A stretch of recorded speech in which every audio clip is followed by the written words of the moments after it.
Halo, senang sekali Anda bergabung lagi untuk sesi kupas tuntas kita. Hari ini, kita mau bongkar satu pertanyaan besar nih, yang sering banget jadi gajah di dalam ruangan pas ngomongin sukses atau tenar. Gajah di dalam ruangan ya. Iya, kenapa sih ada karya atau tokoh yang awet banget diingat orang lintas zaman, sementara yang lain, padahal mungkin sama hebatnya, kok kayak hilang ditelan bumi? Pernah kepikiran gitu nggak? Oh, sering banget. Itu pertanyaan klasik, tapi jawabannya nggak simpel. Nah, bahan kita kali ini datang dari tulisan Cass R. Sunstein yang mengupas soal seluk-beluk ketenaran ini. Ini nyambung dari obrolan kita sebelumnya soal peran keberuntungan dan dinamika sosial. Betul, betul. Melanjutkan yang kemarin ya. Jadi, misi kita sekarang mencoba mengungkap faktor-faktor tersembunyi yang ikut menentukan siapa dan apa yang akhirnya masuk ke ingatan kita bersama. Jadi bagian dari apa yang dianggap penting dalam budaya kita, gitu. Persis. Kita bakal lihat gimana kesempatan, terus cara sejarah ditulis, gimana ingatan kolektif dibentuk, bahkan definisi kualitas itu sendiri ternyata punya peran gede banget dalam proses ini. Wah, kompleks ya. Banget. Ini bukan cuma soal siapa yang paling bagus secara objektif, kalaupun itu ada ya. Tapi lebih ke siapa yang dianggap paling bagus. Dan, nah ini penting, kenapa bisa begitu? Yuk kita mulai urai benang kusutnya. Oke, siap. Kita mulai dari mana nih anaknya? Mungkin dari pemikiran yang cukup nyelekit dari saudara perempuannya Benjamin Franklin, Jane. Oh, Jane Franklin. Iya, saya baca itu. Dia bilang apa ya? Pernah kepikiran soal ini nggak? Ini kayaknya inti gajah yang kita bahas deh. Wah, iya juga ya. Kebayang sih berapa banyak potensi yang nggak jadi apa-apa karena nggak dapat kesempatan. Betul sekali. Jane Franklin menyoroti akar masalahnya. Kesempatan yang nggak merata. Nah, Virginia Woolf juga ngomongin hal mirip di A Room of One's Own. Oh iya, esai itu terkenal banget. Gimana katanya? Woolf kasih ilustrasi bagus. Dia bilang, coba bayangkan kalau Shakespeare punya saudara perempuan yang sama berbakatnya. Namanya Judith. Oke, Judith Shakespeare. Terus? Pertanyaannya, apa Judith bisa nulis sehebat Shakespeare di zaman itu? Woolf bilang, hampir mustahil. Mustahil? Kok bisa? Bukan karena bakatnya kurang. Bukan karena kurang bakat, tapi karena tembok penghalang struktural di masyarakat saat itu.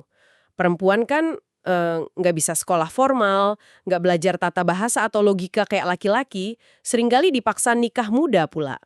Ah, iya. Keterbatasan akses ya? Nah, situasi kayak gitu kan efektif banget menutup pintu buat potensi-potensi brilian. Bakat aja nggak cukup kalau nggak ada jalan. Jadi, intinya bakat aja nggak cukup kalau pintunya ketutup rapet ya? Dan ini bukan cuma cerita zaman dulu aja dong berarti? Jelas bukan. Sumber kita juga kasih contoh kok, penulis-penulis perempuan kayak Constance Fenimore Wilson, terus Beth Howland, atau Eve Babbitt. Nama-nama itu kayaknya nggak terlalu familiar ya? Mulai dihargai. Mereka eksis, karyanya ada, tapi butuh waktu lama banget buat dapat sorokan. Ditemukan kembali. Kayak harta karun yang terkubur ya? Bisa dibilang gitu. Ada lagi kasus menarik, Margaret Cavendish dari abad ke-17. Margaret Cavendish. Oke, gimana ceritanya? Dia ini filsuf, penulis drama, penyair yang produktif banget. Dan ambisius pula, pengen banget terkenal. Tapi di zamannya, dia sering dianggap remeh, aneh, bahkan diejek. Dianggap remeh, padahal produktif. Iya, bahkan Virginia Woolf sendiri berabad-abad kemudian sempat nyeletuk kalau karyanya itu omong kosong. Wah, Woolf juga, padahal dia pembela hak perempuan. Ironis ya, tapi lihat sekarang, karya Cavendish ini dikaji ulang, diajarkan di universitas, dianggap penting. Lo berubah berapa pandangannya? Apa yang bikin statusnya naik? Nah, itu pertanyaannya. Bisa jadi karena kualitas karyanya memang terbukti bagus setelah dikaji ulang dengan kacamata modern. Bisa jadi karena narasi tentang dia sebagai perempuan yang mendobrak batas di masanya itu jadi relevan banget sekarang. Jadi ada faktor relevansi zaman juga ya? Bisa jadi, atau mungkin juga karena ide-idenya soal materialisme atau kritik hierarki gender ternyata lebih nyambung sama pemikiran zaman sekarang. Ini contoh nyata gimana pengakuan itu bisa sangat dinamis, gak statis, bisa berubah banget. Wah, ini menarik. Kasus Cavendish ini kayaknya nyambung ke konsep yang diangkat filsuf Jean Payne-Burke dan Sander Verhaeghe, itu ya. Apa tadi istilahnya? Marginalisasi historiografis. Bisa dijelasin dikit nggak? Maksudnya apa itu? Nah, itu istilah yang pas, marginalisasi historiografis. Gampangnya gini, ini adalah proses di mana para penulis sejarah bisa sadar, bisa nggak sadar, itu kayak mengesampingkan atau menyingkirkan tokoh-tokoh yang sebenarnya penting atau dikagumi di masanya. Disingkirkan dari mana? Dari catatan sejarah resmi, dari buku teks standar, akibatnya yaitu mereka jadi nggak masuk kanon atau daftar tokoh penting yang kita pelajari. Oh gitu. Pannenberg dan Verhaak meneliti ini terutama pada filsuf perempuan. Contohnya tadi, Constance Jones. Dia filsuf abad ke-19 yang berhasil memecahkan teka-teki logika penting, sangat dihormati di zamannya. Tapi coba cek buku sejarah filsafat umum, namanya jarang banget muncul. Padahal kontribusinya nyata ya. Nyata. Atau Suzanne Langer, filsuf analitik abad ke-20, bukunya Filosofi Inanyuki itu laku keras loh, terjual lebih dari 500 juta kopi. Itu angka fantastis buat buku filsafat. 1,5 juta kopi. Wow, tapi kok... Tapi dia kemudian abek dilupakan dalam arus utama filsafat analitik. Mungkin karena fokusnya dianggap kurang serius oleh sebagian orang waktu itu. Dia banyak bahas soal ritual, mitos, seni, padahal itu kan penting juga. Jadi ini kayak ada filter dalam penulisan sejarah itu sendiri ya. Mereka yang nggak lolos filter ini ya udah terlupakan, meskipun dulu sebenarnya hebat. Kurang lebih begitu. Filter ini bisa macam-macam bentuknya. Bisa bias gender, bias kelas, atau sekedar fokusi sejarawan yang beda. Fenomena ini ada kaitannya nggak sih sama ide mendahului zamannya? Kadang kita dengar istilah itu kan, kayak wah pemikirannya mendahului zaman. Ada kaitannya, meskipun nggak selalu sama persis ya. Mendahului zamannya itu bisa berarti beberapa hal sih. Misalnya? Bisa jadi ya, itu tadi, keberuntungan belum berpihak pas mereka hidup. Istilahnya, petir baru menyambar setelah mereka tiada. Contohnya musisi blues Robert Johnson, atau penyanyi folk Connie Converse yang pernah kita bahas kan. Ah ya, yang musiknya baru booming puluhan tahun kemudian. Betul. Tapi mendahului zamannya bisa juga berarti karya atau ide mereka itu nggak cocok, nggak beresonansi sama nilai-nilai atau kepedulian masyarakat saat itu. Nggak nyambung sama zamannya gitu ya. Iya, mungkin pandangan mereka soal agama, ras, gender, politik dianggap terlalu aneh, terlalu radikal, atau nggak relevan lah di masanya.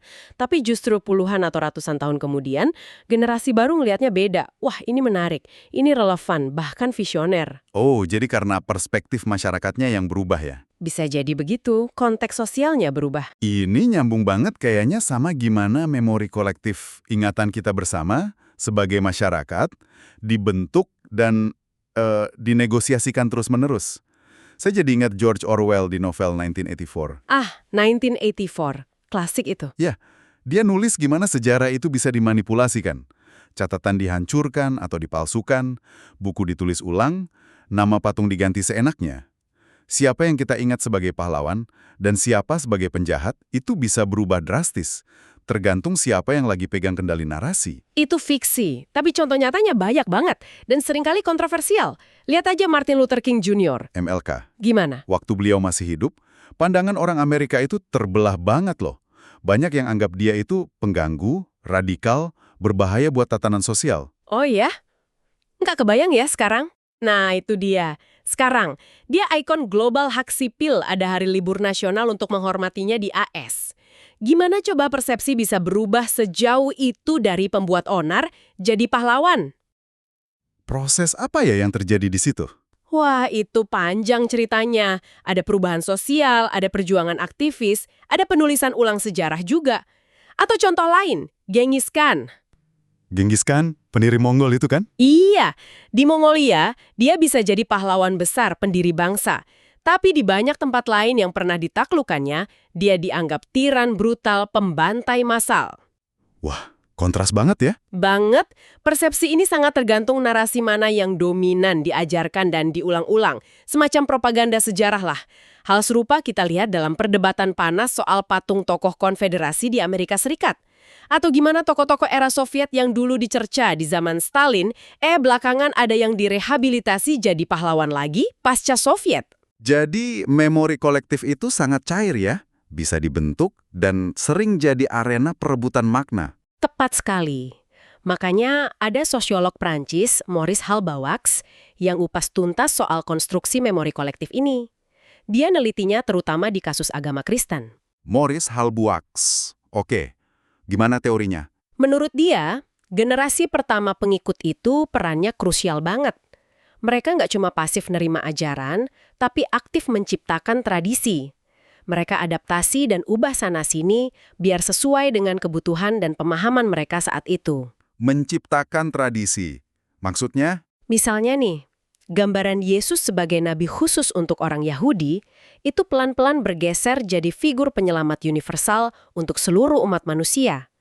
Ciri khas keyahudiannya cenderung dilupakan atau dimodifikasi biar lebih bisa diterima audiens yang lebih luas di luar Palestina waktu itu. Oh, jadi ada proses seleksi dan adaptasi ya dalam ingatan itu? Betul, Hallbutz punya gagasan menarik nih. Kalau mau memahami memori, kita harus mulai dari melupakan. Mulai dari melupakan, agak aneh kedengarannya. Maksudnya gini, seiring ingatan personal orang-orang dari generasi awal itu memudar, yang jadi makin penting dalam membentuk ingatan kolektif adalah nilai-nilai dan kebutuhan kelompok di masa kini, bukan masa lalu. Jadi masa kini yang membentuk cara kita mengingat masa lalu. Kurang lebih gitu. Makanya tradisi tertentu bisa hilang, terus beberapa waktu kemudian muncul lagi kalau dirasa cocok sama aspirasi religius atau kebutuhan sosial saat itu. Selalu ada negosiasi ulang. Contohnya apa tuh? Proses pembentukan kanon kitab suci Kristen itu sendiri contoh klasik. Itu bukan proses sekali jadi, tapi proses panjang berabad-abad yang penuh perdebatan sengit. Kitab mana yang sah masuk, mana yang disingkirkan, kayak Injil Thomas misalnya. Oh iya, ada kitab-kitab yang nggak masuk kanon ya? Banyak. Nah, siapa yang menang dalam perdebatan teologis itu, kelompok mana yang lebih dominan, merekalah yang kemudian menulis sejarahnya dan menentukan isi kanon. Dinamika sosial kayak efek ikut-ikutan, orang cenderung ikut pendapat mayoritas atau tokoh berpengaruh, dan polarisasi kelompok pandangan jadi terbelah tajam, juga sangat berperan dalam menentukan hasil akhirnya. Wah, jadi kanon agama pun hasil konstruksi sosial ya, bukan sesuatu yang turun begitu saja. Menurut Hallbutz dan banyak sejarawan lain, ya begitu, sangat dipengaruhi konteks historis dan sosialnya. Konsep kanon ini kan nggak cuma di agama ya, rasanya berlaku luas banget. Sastra, filsafat, seni, musik, film juga. Iya, betul sekali. Siapa sih yang mentuin daftar wajib baca di pelajaran sastra atau wajib tonton di studi film? Saya ingat kritikus sastra Harold Bloom ngomongin gimana puisi epik Paradise Lost, karya John Milton, bisa jadi bagian penting kanon sastra Inggris. Harold Bloom ya, gimana katanya? Menurut Bloom, itu karena penyair-penyair hebat setelah Milton terus-terusan merujuk dan membangun di atas karyanya. Jadi kayak ada pengakuan dari generasi berikutnya. Argumen yang menarik, pengaruh berkelanjutan. Atau contoh yang lebih dekat deh, antologi Norton Sastra Inggris. Dulu waktu saya kuliah, saya anggap itu udah paling baku, paling standar lah pokoknya, patokan gitu. Iya, Norton Anthology itu kan kayak kitab sucinya jurusan sastra Inggris ya, haha. Nah, itu dia. Ternyata kalau kita bandingkan edisi lama sama edisi baru, isinya bisa beda banget loh. Persis, kalau Anda lihat edisi-edisi terbaru antologi Norton, itu isinya jauh lebih beragam sekarang. Lebih banyak penulis perempuan, lebih banyak penulis dari berbagai latar belakang ras dan etnis dibanding edisi-edisi awal puluhan tahun lalu. Oh, jadi ada perubahan ya isinya ya? Ada banget, bahkan ada bagian-bagian tematik baru yang ditambahkan, misalnya soal persoalan perempuan, soal perbudakan, dampak revolusi Prancis. Ini bukti nyata kalau kanon itu nggak statis, nggak turun dari langit. Jadi, kanonita? Kanon itu hasil dari serangkaian pilihan editorial yang bisa banget diperdebatkan. Pilihan-pilihan ini sangat dipengaruhi oleh nilai-nilai zaman, tekanan sosial untuk representasi yang lebih luas, tapi juga dinamika internal dunia akademik. Dinamika internal, kayak apa tuh? Ya, kayak tadi, efek ikut-ikutan. Akademisi cenderung mengikuti pilihan kolega atau senior mereka, dan polarisasi, di mana pandangan tentang suatu karya jadi terbelah tajam antara pendukung fanatik dan penentang keras. Jadi banyak faktor non-kualitas yang main ya? Banget. Makanya klaim bahwa kanon terbentuk murni karena kekuatan estetika intrinsik karya itu sendiri seperti yang sering ditekankan Bloom, itu kayaknya terlalu menyederhanakan masalah deh. Terlalu simpel ya? Iya, itu kayak kita lihat dulu siapa yang menang lomba lari, terus kita simpulkan, oh pasti karena sepatunya bagus. Padahal kita nggak periksa sepatunya pelari-pelari lain yang kalah. Bisa jadi sepatunya sama bagusnya, atau malah ada yang lebih bagus tapi dia jatuh di tengah jalan karena kesandung. Analogi yang bagus. Jadi kita nggak bisa cuma lihat yang sukses terus cari ciri umumnya. Nggak bisa, itu namanya memilih berdasarkan variabel dependen. Harus lihat juga yang gagal, kenapa mereka gagal, padahal mungkin punya ciri yang sama. Oke. Jadi ini bawa kita balik ke pertanyaan awal soal kualitas. Apakah kualitas itu jaminan buat masuk kanon atau diingat selamanya? Nah, dari obrolan kita sejauh ini kayaknya sumber dari Sunstein ini sangat menantang gagasan itu ya. Iya, kayaknya gitu. Definisi kualitas itu sendiri ternyata licin banget, susah dipegang, nggak objektif-objektif amat. Betul. Bloom memang coba mendefinisikannya. Dia bilang kuncinya ada pada keanehan atau orisinalitas yang bikin karya itu nggak lekang waktu. Sesuatu yang beda, yang unik. Keanehan, orisinalitas. Iya, tapi seperti yang tadi disinggung, banyak banget karya aneh yang gagal total di pasaran dan dilupakan sejarah. Aneh doang nggak cukup, sebaliknya. Banyak karya yang masuk kanon dan dicintai jutaan orang, kayak novel-novel Charles Dickens atau musiknya The Beatles. Mungkin nggak bisa dibilang aneh dalam artian susah dicerna atau radikal banget kan. Mereka punya daya tarik massal juga. Iya juga sih, Dickens itu kan populer banget di masanya. The Beatles juga. Ada cerita lucu di sumber kita soal acara radio zaman dulu, namanya Make It or Break It. Oh ya, gimana tuh? Pendengar disuruh telepon buat kasih penilaian soal lagu baru. Nah, pas ditanya kenapa mereka suka satu lagu, jawaban paling umum apa coba? Melodinya enak, liriknya bagus, Bukan. Jawaban paling umum, saya suka bunyinya. suka bunyinya. Sesimpel itu. Iya, jawaban yang sangat subjektif, susah banget dianalisis lebih dalam soal kualitasnya kan. Sekarang aja teknologi AI kayak ChatGPT udah bisa loh nulis paragraf pembuka novel yang lumayan oke. Standar lah. Iya, kadang hasilnya lumayan meyakinkan ya. Lumayan, tapi coba bandingkan sama kalimat pembuka novel 1984 Orwell yang ikonik itu. Saat itu hari April yang cerah dan dingin, dan jam berdentang 13 kali. Atau kalimat pertama Adventures of Huckleberry Finn, karya Mark Twain. Iya, beda rasanya. Ada sesuatunya. Nah, terasa ada sesuatu yang beda kan? Ada kejutan, ada suara penulis yang khas, ada misteri yang bikin kita penasaran. Tapi ya itu tadi, apakah sesuatu ini otomatis jadi jaminan sukses atau masuk kanon? Belum tentu juga. Oke, terus gimana dong cara ngukurnya? Ada contoh lain nggak? Contoh lain yang menarik dari sumber kita itu daftar film terlaris sepanjang masa, tapi yang sudah disesuaikan dengan inflasi ya, biar fair. Oke, film terlaris sepanjang masa. Apa aja tuh? Coba lihat daftarnya. Gone with the Wind, Star Wars, The Sound of Music, E.T., Titanic, The Ten Commandments, Jaws, Dr. Zhivago, The Exorcist, Snow White and the Seven Dwarfs. Wah, film-film gede semua ya. Banyak yang saya tahu. Iya, ini film-film hebat semua dengan caranya masing-masing, tapi genrenya beragam banget kan? Dari epik sejarah, fiksi ilmiah, musikal, horor, sampai animasi. Betul, beragam banget. Terus, apa poinnya? Yang menarik, cuma sedikit dari daftar ini yang biasanya nongkrong di daftar film terbaik sepanjang masa versi kritikus film. Oh iya, masa sih? Iya, film Casablanca misalnya, itu kan sering banget disebut-sebut sama kritikus sebagai salah satu film terbaik yang pernah dibuat. Tapi film ini malah nggak masuk daftar terlaris sepanjang masa tadi. Wah, bener juga ya. Casablanca nggak ada di daftar itu. Kenapa bisa gitu? Nah, ini lagi-lagi menunjukkan kalau kualitas yang bikin sesuatu laku keras di pasaran massal itu bisa jadi beda sama kualitas yang dihargai oleh para kritikus atau pakar di bidangnya. Targetnya beda, seleranya beda. Jadi, kualitas populer versus kualitas kritis gitu ya? Bisa dibilang gitu. Mungkin penonton umum itu seringkali mencari semacam keseimbangan antara sesuatu yang sudah akrab, familiarity, dan sesuatu yang baru, novelty. Familiar tapi baru. Gimana tuh? Gini, kalau terlalu akrab, ya jadi membosankan, gampang ditebak ceritanya. Tapi kalau terlalu baru, terlalu aneh, bisa jadi susah dipahami, susah dinikmati, bikin kening berkerut, orang jadi nggak relate. Jadi harus ada di tengah-tengah gitu ya? Mungkin sumber kita menyebut Stephen King sebagai contoh penulis yang jago banget mainin ini. Oh, Stephen King. Penulis horor itu kan? Iya, dia sering pakai trope atau klise genre horor yang udah familiar, kita udah kenal polanya, tapi dia selalu bisa ngasih sentuhan kejutan atau sudut pandang orisinal yang bikin ceritanya tetap seger. Apalagi yang bikin King sukses menurut sumber ini? Karya-karyanya sering menawarkan kombinasi unik antara kehangatan nostalgia, ada melankolinya juga, tapi juga ada observasi sosial yang tajam di balik cerita horornya. Mungkin itu salah satu resep suksesnya bertahan begitu lama dan disukai banyak orang. Ada kedalaman di balik formulanya. Menarik. Jadi ada formula tapi juga ada sesuatunya ya? Kayaknya gitu.